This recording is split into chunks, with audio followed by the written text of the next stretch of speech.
Good morning. Going to take a couple minutes today to talk about three things: PEPL, debt service, and save, and it's all in relation to building a building.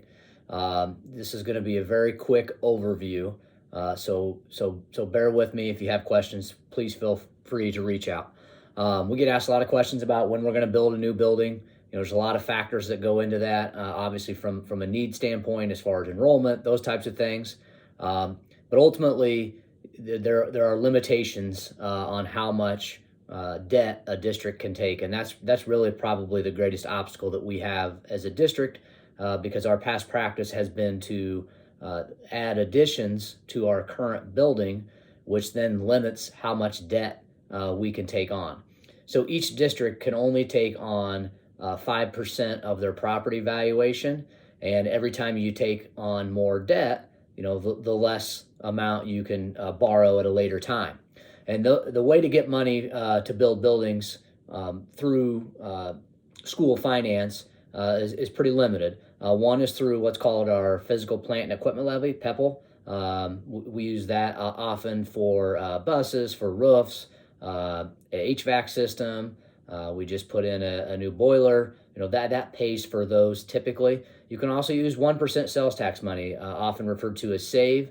You can borrow against that. We've used those dollars to help pay for our track, resurfacing it, as well as some other infrastructure things. And that's another way you can get money. The one that most people are familiar with for larger projects are GO bonds. 2013 was the last time we passed one of those for roughly $8 million. And that money was used to do the additions that we have on our facility, the East Dining Hall, the secondary classrooms, also help renovate the Performing Arts building. We borrowed some SAVE dollars to do the elementary addition, but that's the area that most people are familiar with that we've done most recently. Usually takes 20 years to pay off that debt. So it's not as easy as just going out and getting a loan like it would be from a personal level, but there are some similarities. The more debt you have, the less you can borrow. I mean, that's probably the easiest comparison that one can make. So for our district, the only way you can pay off debt really more quickly is two ways. One would be to raise taxes. For us, we have the authority to tax up to 405 for debt service, so you can pay off your debt earlier. We have done that to a small degree over the years, but we still have a number of years left on our current debt that we need to pay off. And the other way is through commercial, typically through property valuation. Typically, that's going to be commercial property.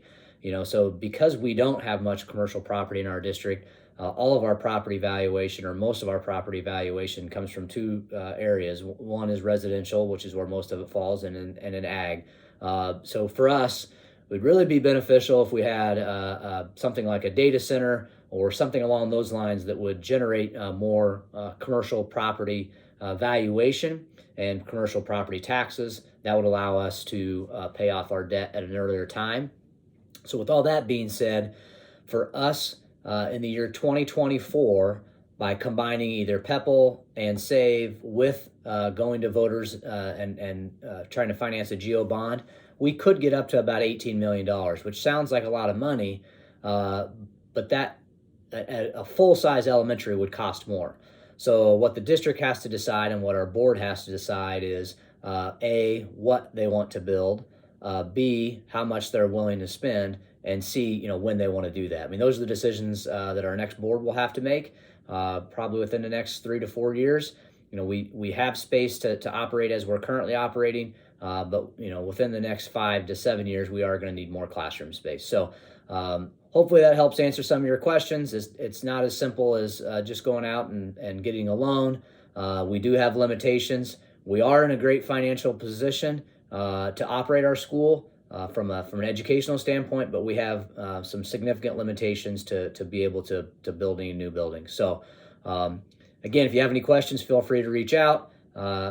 Football game at home tonight. Congratulations to the cross-country girls on their third place finish last night and then qualifying for state. Volleyball girls play on Monday. It's a great time to be a Bulldog. Go Dogs.